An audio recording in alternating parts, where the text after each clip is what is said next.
I'm going to try to make a quick stop killing games video and just make this really concise. And let me say quickly, this is a good thing it is passing, and it's a good thing we're getting it through and we'll be able to talk about it. But a lot of people seem to be misconstruing what I'm saying about it as if it's not possible to keep these games alive. Let me start off by saying the reason I personally don't work in communities to keep games alive, besides Open Tournament, which I've actually helped with, to keep Unreal Tournament going. The reason I don't work with communities to keep games alive, especially communities that don't talk to the developers themselves, like Open Tournament did, is because I don't want to get attacked by the industry. I don't want to get DMCA'd, and I especially don't want to get sued by major publishers. This is the main problem with keeping games alive. Whether you want to keep games online with a community or not, any other crazy idea you have and you want to put in my mouth, because Ross's idea was to keep the games on live with the community via server binaries, but you don't need those actually. Point being, that doesn't really matter. What matters is publishers coming after people for that. Period. End of story.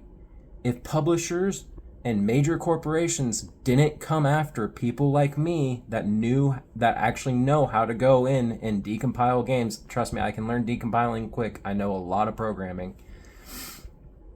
That can actually go in and fix these old games, then they would be fixed. And a lot of people will argue with me, and for whatever reason, you'll say, oh my God, that's called reviving games. That's not keeping games alive. Okay, you want to keep the game alive with the community to begin with. That's reviving it. And whether or not you keep the server binary, you get the server going. Let's just skip the whole binaries crap. I don't know why everyone's stuck on that. You get the server going for the game. Whether or not you get that going, in the future, it's going to require hardware patches. Period. Again, end of story. That's how hardware works. That's how video games work. Again, this isn't to be a negative Nancy. This is just how it works.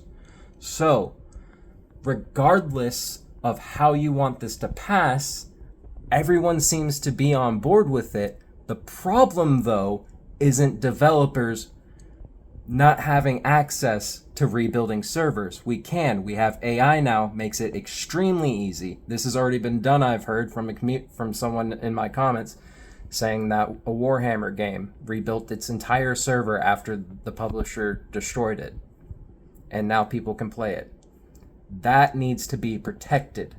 That's all I'm saying. I'm not saying I'm against it. I'm saying I'm so for it, we need to protect it and not argue against it, not come up with reasons that, no, that's not what Ross said. Actually, we want the game developers to do this and that. And that. Oh my God. Stop with all of that. Stop with the end of life plan, all of that. It all gets fixed when we stop publishers from stopping people from making private servers, private patches, and private mods. Period. It's a one-shot solution, and everyone's trying to come up with one.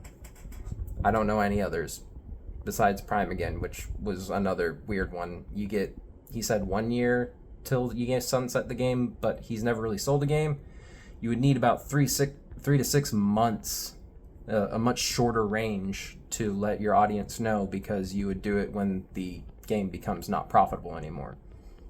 Sorry, that's just how the world works. When people don't make money on something, they pull the plug, and that's probably when the developer would pull the plug. So they would need about 3 to 6 months, probably more like 3 months, really quickly, to let the audience know that soon they're going to be pulling the plug, and then update the game to include private servers. Just like he said, a input, like literally just a input for your private server, just like Rust does. Maybe you have to go buy your own server or set up your own server, but if you could set up your own server and get it going and all that, great. Redirect it to that person. That's it. And everyone seems to be upset about something. I'm not sure. That's a one-shot solution. Just make the private servers in the game on the exit, especially if it's an online game only. I think that's completely fair. But yeah, enough ranting. Bye.